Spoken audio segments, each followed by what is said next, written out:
fingerprints and the thumbprints of the people who were using and disposing of them, as well as sometimes where they were making them, where they got little peachy marks at the corners. So we've got these rather enigmatic items, but again they do shed light on what was going on. The embalming process required many kinds of receptacles.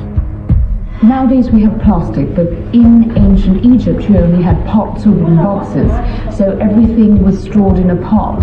These pots held the embalmer's preparations. The corpse was dehydrated with natron for 6 weeks. Then, the embalmers rubbed the cadaver with oils and resins to deodorize, cure, and scent it. And it's quite nice because they brought things, oils and unguents and resin in pots, and then later on they were smashed up ritually and put into other pots. So you've got these sort of encapsulated histories all tied together in large jars.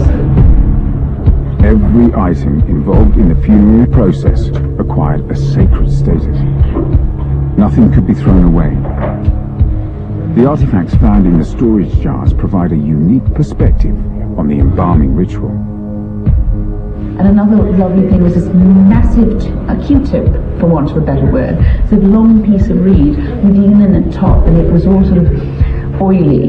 And I don't think it was used as a light, but it was probably used to ram bits of oil into hard-to-get parts of the body. So you have, in addition to, the cutting tools, etc., you have all sorts of things that are being used by the embalmers as they are putting together the body. The final step was to wrap the body with strips of linen. Tutankhamun's corpse had been anointed so thickly with oils and resin that it stuck fast in the coffin. In 1922, Howard Carter cut it out with hot knives and then unwrapped the king. Now, a new generation of archaeologists has amplified our knowledge of ancient Egyptian life in a completely different way. They've conducted not a treasure hunt of old, but a forensic investigation. Dr. Chardin and his team have enhanced our understanding of the process by which the pharaohs entered the afterlife. While it's not a king's tomb, didn't have any mummies, the fact that it's the first tomb found in the valley since Howard Carter has given us an immense amount of satisfaction. And that's something I can live with. When they first uncovered KV-63, Dr. Chardin hoped for a link to royalty.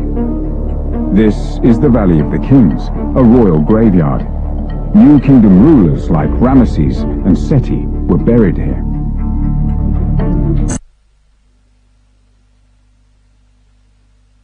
She'd never seen.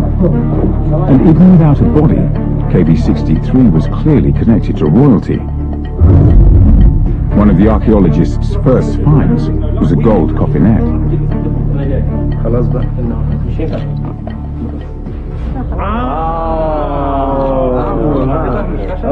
Wow, this is so beautiful.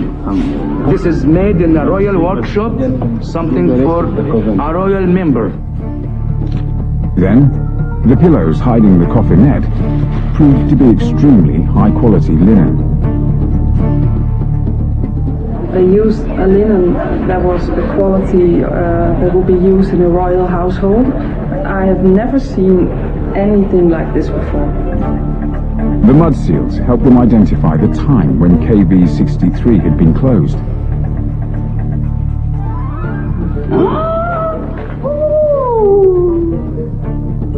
The first of the seals dated to a brief period during the reigns of Akhenaten and Tutankhamun. Then, Dr. Chardin discovered a second seal, which provided a direct link to Tutankhamun's reign. Virtually identical ones had been found in Tutankhamun's tomb. Fragments of a wine jar provided yet more evidence. There's no question about the date of the closing of 63. It's just a matter of, do we put it in 1337 or 1334? I mean, that's what we're dealing with here. And so it could be during Tut's time, it could be right after. But it's so close. KV-63 is from the time of Tutankhamun. Its artifacts were the tools of embalmers. I don't think there's anything on that. The chamber had been an embalmer's cache, and might even have belonged to the boy king. This cache can really change what we know about mummification and funerary rituals, and so this could really sort of rewrite this aspect of Egyptian history. KV-63 is unique. Its discovery has given archaeologists the opportunity to travel more than 3,000 years back in time to uncover some of the secrets of the pharaohs. In KV-63, you have this sort of frozen moment in time where the embalmers stopped work and put everything down almost, like in the tomb of Tutankhamun, where you have everything that he needed to live forever. So food and drink and everything else is sort of frozen there for all of eternity. Like Howard Carter more than 80 years ago, Dr. Chardin and his team have entered the mysterious world of Tutankhamun. In 1922, the discovery of the pharaoh's intact tomb ignited a sensation around the globe. To this day, his life and death continue to fascinate, and the mystery of KV-63 is just the latest chapter in a 3,000-year-old saga.